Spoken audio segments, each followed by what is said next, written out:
Hi there! The past week I tried the morning routine of the legendary Roman Emperor and Stoic philosopher Marcus Aurelius. I was curious to discover how Marcus successfully governed a vast empire while leaving behind an exceptional legacy, his book, Meditations. Throughout my life, I always found tapping into the routines and habits of successful historical figures illuminating and inspiring. In this video, we're going to look into Marcus's morning routine. How did Marcus effectively manage distractions and procrastination? Does his morning routine enhance productivity? And could it be beneficial for us today? Now, disclaimer. Unlike Benjamin Franklin, Marcus did not write his routine minute by minute, hour by hour. However, by piecing together insights from his meditations and other historical accounts, we can form a picture of his daily life. In preparing for this challenge, I also took into account the general lifestyle of ancient Romans to better understand his context. As one of the most powerful and influential figures of his time, Marcus Aurelius's life was filled with challenges and responsibilities. He was an emperor, philosopher, writer, husband, and father. From leading armies to managing state affairs and facing personal trials like the plague in Rome, he still maintained a disciplined morning routine. This routine was his anchor, helping him remain focused, centered, and calm amid the whirlwind of his responsibilities. My first task was setting the alarm clock at 6 a.m. sharp. Marcus gave much thought to the moment of waking up. When you arise in the morning, think of what a precious privilege it is to be alive, to breathe, to think, to enjoy, to love. But like many of us, he also struggled to get out of bed. However, he believed starting your day early would give you more time to focus on your goals and priorities. In his book Meditations, he writes, "When you have trouble getting out of bed, tell yourself, I have to go to work as a human being.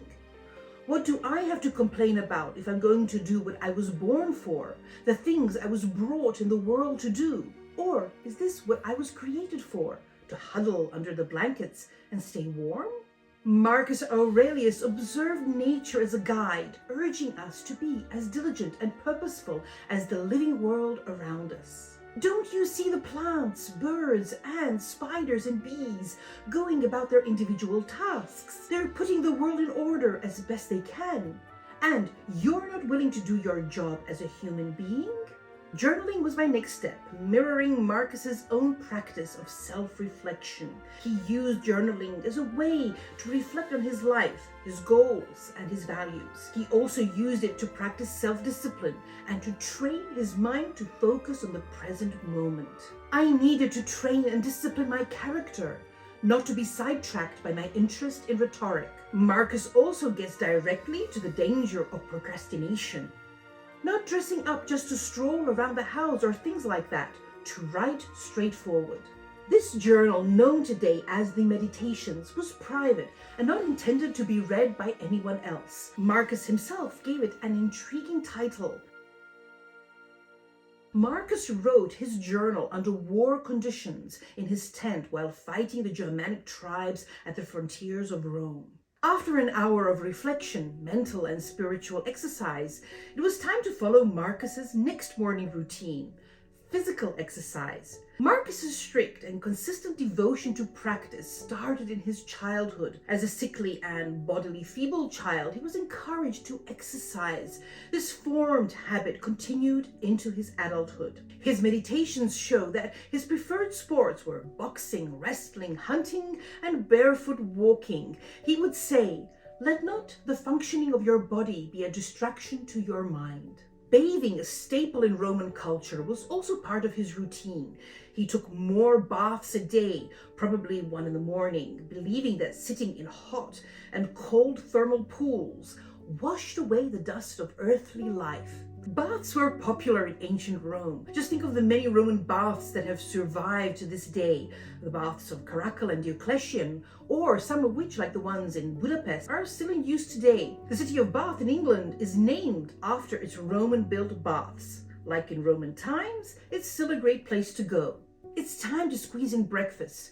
From his meditations, we can get the feeling that eating was not a priority for Marcus. It was just something to be done, healthily and quickly. He embraced the philosophy of another Stoic, Musonius Rufus. Mastering one's appetites for food and drink was the beginning of and basis for self-control.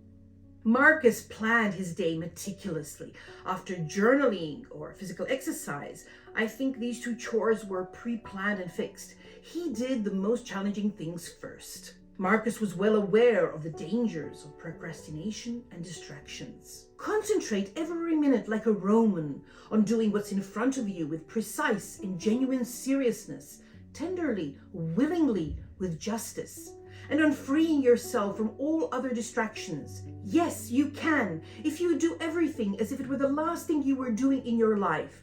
And stop being aimless. Stop letting your emotions override what your mind tells you. Stop being hypocritical, self-centered, and irritable.